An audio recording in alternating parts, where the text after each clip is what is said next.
Reliving 1984. Sunrise. Is this where we're going to have the redux of 1984, sparking a 40-year memory fire? I was just there recently, and now it's the epicenter of the hockey world. A legendary clash. Barkov intends to completely deny McDavid. The coach is ready this year, pressing all the right buttons. All in the picture, don't touch the trophy. Let's pretend we're back in 1984, and we're building this cast to reenact it, starring Connor McDavid in the role of Wayne Gretzky, Leon Draisaitl in the role of Mark Messier, Zach Hyman in the role of Yari Curry, Evan Bouchard in the role of Paul Coffey, Ryan Nugent-Hopkins in the role of Glenn Anderson, even though Stu has the more resembling mustache.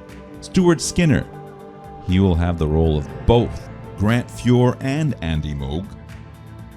And Calvin Pickard will have to be the backup in those two roles. Evander Kane and Corey Perry can join forces to play Kenny Linsman. Darnell Nurse will be the General, Kevin Lowe. Cody Ceci could be Charlie Huddy. And Matthias Ekholm will be the Doctor, Randy Gregg. And for the rest of the Oilers crew, forget the comparisons. This is your chance. Every player has a role. Seize the moment. It's an open casting call. All heroes welcome. But hold on.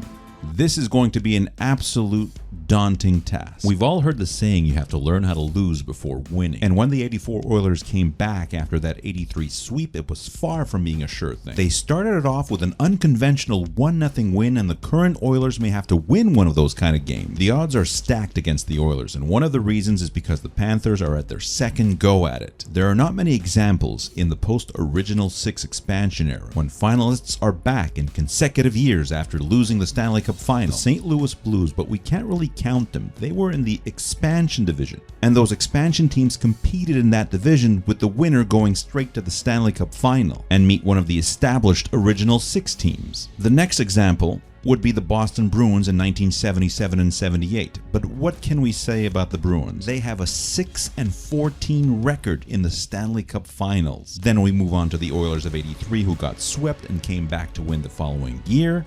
And we've got Sid the Kid and the Pittsburgh Penguins, who lost in 08 to finally come back and win in 09. Look, the Oilers have faced adversity all year long, and I'm talking about super low, super high. Let's start from when the coaching changes happened. Started out with a couple of wins, and then a first roadblock, 3 losses, and look who's involved, the Florida teams. They had a bounce-back afternoon game against the Capitals, and from there they went on to an 8-game winning streak. And then again, who stopped them? The Florida teams. Another 3-game losing streak. How did they turn it around? With a 16-game winning streak, and that set them on the right course for the rest of the season. And now they are faced once again having to rise with their biggest challenge of the season.